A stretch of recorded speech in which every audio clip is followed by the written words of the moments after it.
दरअसल उत्तर प्रदेश में योगी सरकार की सख्ती का असर जबरदस्त तरीके से दिख रहा है। अगर जीरो टॉलरेंस की नीति की बात करें तो उसके बाद चाहे फिर हिस्ट्री शीटर हो या बदमाश हो, इतना खौफ में है कि किसी भी तरह की अगर वारदात को अंजाम देते हैं तो थाने में खुद जाकर सरेंडर भी कर देते हैं। पूरी खबर इस रिपोर्ट में देखिए।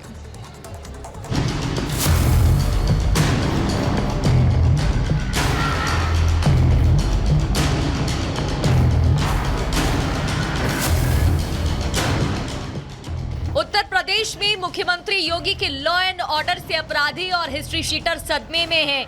योगी सरकार की जीरो टॉलरेंस नीति ने बदमाशों के नाक में दम कर रखा है। जिस तरह से यूपी में अपराध और अपराधियों का हिसाब हो रहा है, उससे बदमाशों के अंदर ऐसा खौफ भर गया है कि वो खुद ब खुद सरेंडर कर रही हैं। यूपी के हरदोई से एक ऐसा ही मामला सामने आया है। वहां एक नहीं, दो नहीं, बल्कि 71 हिस्ट्री शीटर बदमाशों ने पुलिस के सामने खुद को सरेंडर कर दिया।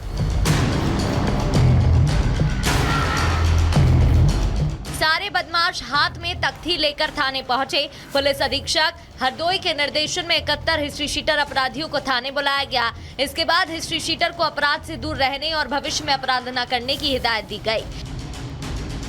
एक अभियान चलाया जा रहा था। उसी क्रम में थाना तरौली क्षेत्र के 71 हिस्ट्री शीटरों को थाने पर बुलाया गया एवं प्रभावित निरीक्षक तरौली द्वारा उन्हें अपराध से दूर रहने के लिए हिदायत दी गई एवं प्रत्येक महीने की निश्चित तारीख में थाने पर हाजिर लगाने को निर्देशित किया गया। ये पहला मामला नहीं है जब बदमाशों ने पुलिस के सामने सरेंडर किया हो। इससे पहले भी ऐसे कई मामले सामने आए हैं जब सीएम योगी की पुलिस से खौफ खाकर बदमाशों ने सरेंडर किया था। यूपी के हरदोई से ही ऐसा मामला सामने आया था जब 74 हिस्ट्री शीटर ने थाने में जाकर आत्मसमर्पण किया था। यही नहीं, हिस्ट्री शीटरों ने आगे कोई अपराध न करने की शपथ भी ली थी। सीएम योगी को उत्तर प्रदेश की कमान संभालते 7 साल हो गए हैं। यूपी की सत्ता पर काबिज होने के साथ ही सीएम योगी ने ही पूरे सूबे को अपराध मुक्त करने का प्रण लिया था और वो प्रण सीएम समय समय पर दोहराते भी रहे हैं। योगी की कसम और उनके ताबड़तोड़ एक्शन की वजह से अपराधियों में दहशत है। यही वजह है कि अब तक सैकड़ों बदमाश पुलिस के सामने सरेंडर कर चुके हैं। ये सद्भावना वाले लोग हैं, यानी सद्भावना। अब इनके लिए सद्भावना ट्रेन चलाएंगे, इनके लिए बुलेट ट्रेन चलेगी, चिंता मत करो। और उस बुलेट ट्रेन की तैयारी की जा रही है। योगी ने जो कहा वो किया। बड़े से बड़े माफिया को जेल भेजा तो शार्प शूटरों का हिसाब हुआ। जीरो टॉलरेंस नीति ऐसी कि योगी सरकार के सख्त एक्शन के आगे एक एक कर अपराधी घुटनों पर आ गए हैं। Bureau report, Republic Bharat. और इसी बीच अगली खबर आपको बताते हैं। आईएसआईएस आतंकी रिजवान अली को गिरफ्तार करने के बाद 15 अगस्त को दिल्ली दहलाने की साजिश नाकाम हो गई है। दरअसल रिजवान अली से पूछताछ में इतने बड़े खुलासे हुए हैं जिसे सुनकर और जानकर आप भी चौंक जाएंगे। देखिए रिपोर्ट।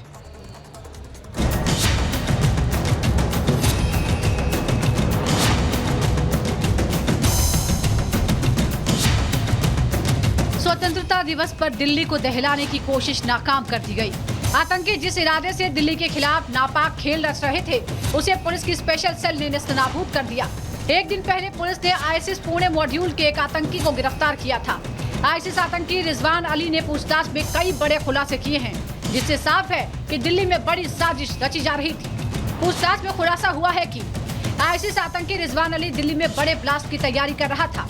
पुणे मॉड्यूल का भंडाफोड़ होने के बाद दिल्ली में नए मॉड्यूल बनाने में जुटा था। रिजवान अली ने पुणे में आईडी ब्लास्ट की ट्रेनिंग ली थी। दिल्ली में यमुना किनारे रिजवान ने कंट्रोल ब्लास्ट भी किया था। यही नहीं, रिजवान आतंकी कमांडर फरतुल्लाह गौरी के सीधे संपर्क में था। फरतुल्लाह गौरी भारत में कई आतंकी हमलों के मामले में मोस्ट वांटेड है। आईएसआईएस आतंकी दिल्ली के दरियागंज का रहने वाला है, जो लंबे वक्त से फरार चल रहा था। स्पेशल सेल के मुताबिक 8 अगस्त को मोस्ट वांटेड आतंकी रिजवान के बारे में खुफिया जानकारी मिली थी। रिजवान की गिरफ्तारी और पूछताछ में हुए बड़े खुलासे को अहम माना जा रहा है, क्योंकि आतंकी रिजवान और उसका मॉड्यूल दिल्ली में बड़ी साजिश रचने का प्लान कर रहे थे। एनआईए की लिस्ट में रिजवान समेत कुल 4 आतंकी थे। इनमें मोहम्मद शहनवाज को पिछले साल सितंबर में गिरफ्तार किया गया था। अब्दुल्ला फैयाज और ड्राइवर वाला अभी फरार है। तलहा लियाकत को लेकर भी अभी फिलहाल कोई जानकारी नहीं है। रिजवान अली के खुलासे के बाद दिल्ली में हाई अलर्ट है। आतंकियों पर शिकंजा कसने के लिए बड़े स्तर पर छापेमारी की जा रही है, जो आतंकवाद के खिलाफ चल रही मुहिम में एजेंसियों के लिए मददगार साबित हो। Bureau report, public Bharat. और इसी बीच आपको बता दें, प्रधानमंत्री नरेंद्र मोदी केरल के वायनाड में मौजूद हैं और यहाँ पर देखिए उन प्रभावित इलाकों में पहुंचकर पीड़ितों से मुलाकात कर रहे हैं, जो भूस्खलन के दौरान बुरी तरीके से जिनको गंभीर चोटें आई थी, घायल हुए थे। देखिए आपको बता दें, वायनाड में भूस्खलन के बाद कई गांव जो हैं वो तबाह हो गए थे और तबाही का खौफनाक मंजर वहां देखने को मिला था।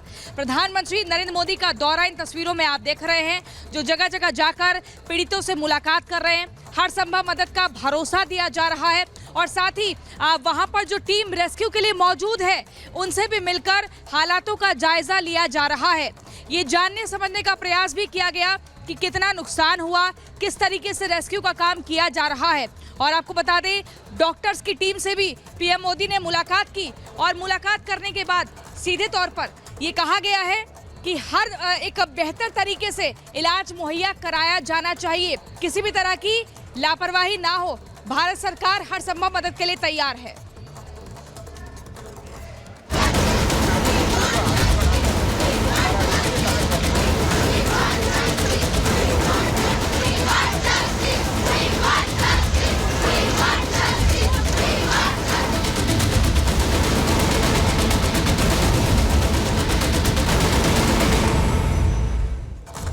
और इसी बीच अब अगली खबर पश्चिम बंगाल के कोलकाता से बताते हैं, जहां पर एक ट्रेनी डॉक्टर की हत्या कर दी जाती है, लेकिन उससे पहले उस ट्रेनी डॉक्टर का रेप किया जाता है। पोस्टमार्टम रिपोर्ट में प्राइमरी जो रिपोर्ट सामने आई है उसमें यही खुलासे हुए हैं और ऐसे में छात्रों का एक दल प्रदर्शन कर रहा है। लगातार इंसाफ की मांग की जा रही है कि कैसे एक ट्रेनी डॉक्टर के साथ इतनी बर्बरता की जा सकती है। उस ट्रेनी डॉक्टर को आपको बता दें, सेमिनार हॉल में बेहोशी की हालत में पकड़ा जाता है और जब देखते हैं वहां से अस्पताल ले जाते हैं, इलाज के दौरान उस डॉक्टर की मौत हो जाती है, जो कि सेकेंड ईयर में बताई जा रही थी। सवाल यही खड़ा होता है कि आखिर ममता बनर्जी के बंगाल में क्या महिलाएं सुरक्षित नहीं है? ये क्या हो रहा है, महिलाओं के साथ क्या हो रहा है, इस पर किसी भी तरह की चुप्पी नहीं होनी चाहिए। क्या पुलिस प्रशासन तथ्यों को छुपाने का प्रयास कर रहा है? क्योंकि इस मामले में जो एफआईआर दर्ज हुई है उसमें आपको बता दें रेप का जिक्र है, लेकिन हत्या की जो धाराएं हैं वो अभी तक जोड़ी नहीं गई हैं। इसी को लेकर छात्र संगठन लगातार नाराजगी दिखा रहा है। कि जिस तरह से एक ऑन ड्यूटी डॉक्टर को मार दिया गया और जैसे वो डॉक्टर के पापा कह रहे हैं कि उनको शक है कि पहले रेप हुआ, उसके बाद मर्डर हुआ और उसी के खिलाफ यहाँ पे जितने सारे डॉक्टर्स है, नर्सिंग स्टाफ से सारे प्रोटेस्ट में जुटे हुए हैं और सारे एक ही नारा लगा रहे कि दे वांट जस्टिस। और जिस तरह से इस घटना घटी, इस घटना की पूरी जांच जल्दी से जल्द खत्म होना चाहिए। और एक डॉक्टर हम लोगों से जुड़ रहे हैं, आप लोगों की जस्टिस के मांग करे, पर लेडी डॉक्टर्स हो या फिर लेडी नर्सिंग स्टाफ हॉस्पिटल के अंदर भी सेफ नहीं है, फिर सेफ कहाँ पे है? सेफ कोई कहीं पर भी नहीं है। उधर सारे सिक्योरिटी गार्ड होते हैं, पर रात को नाइट ड्यूटी में बहुत कम सिक्योरिटी गार्ड होते हैं और ज़्यादा से ज़्यादा टाइम जब 2 बजे के बाद 3 बजे के बाद वो सोते रहते हैं और पेशेंट ज़्यादातर टाइम रात को ही आते हैं, भोर रात तक तब भी आते हैं। अगर तब भी हमें सिक्योरिटी नहीं मिले, हम कैसे काम करेंगे? अगर हमको सिक्योरिटी नहीं मिला, पेशेंट्स को क्या सिक्योरिटी मिलेंगी? आगे से ऑन कॉल ड्यूटी या फिर अड्डे की ड्यूटी करने में डर लगने लग गया है कि फिर वापस वही रूम पर रात को अकेले रहना पड़ेगा शायद। हाँ, ऑफकोर्स डर लगेगा। हम लोग क्यों ही नाइट ड्यूटी पर जाएंगे? जिसके लिए आज स्ट्राइक है हमारा, हम क्यों उस नाइट ड्यूटी में? कोई सिक्योरिटी रखे है जिसके साथ हुआ है, कल मेरे साथ क्यों नहीं होगा? और किसी के साथ भी हो सकता है। वो सेफ्टी जब तक हॉस्पिटल अथॉरिटी नहीं बोलते, हम लोग वापस नहीं जाएंगे ड्यूटी पे। जहाँ पे हमारा लाइफ का कोई गारंटी नहीं है, पेशेंट का लाइफ का गारंटी नहीं है, फिर किसके लाइफ का गारंटी है? बिल्कुल। और सलोनी देखिए, और एक बात, जितने सारे डॉक्टर से, जितने सारे नर्सिंग स्टाफ से सब मिलके बोल रहे हैं कि वी वांट जस्टिस।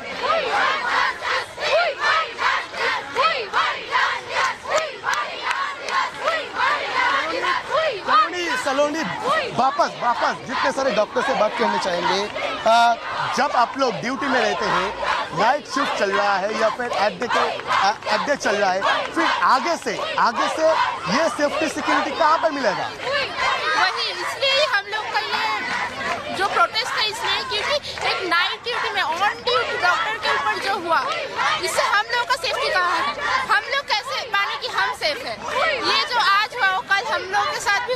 और ये कल भी हो सकता है, किसी के साथ भी हो सकता है। पर सबसे पहले जितने सारे डॉक्टर्स है, जितने सारे नर्सिंग स्टाफ है, सभी का जो सेफ्टी एंड सिक्योरिटी वो इंश्योर करना पड़ेगा सरकार को। यही मांग है सारे स्टूडेंट्स के, और सब मिलकर पूछ रहे हैं कि कहाँ पे है सरकार, कहाँ पे है पुलिस।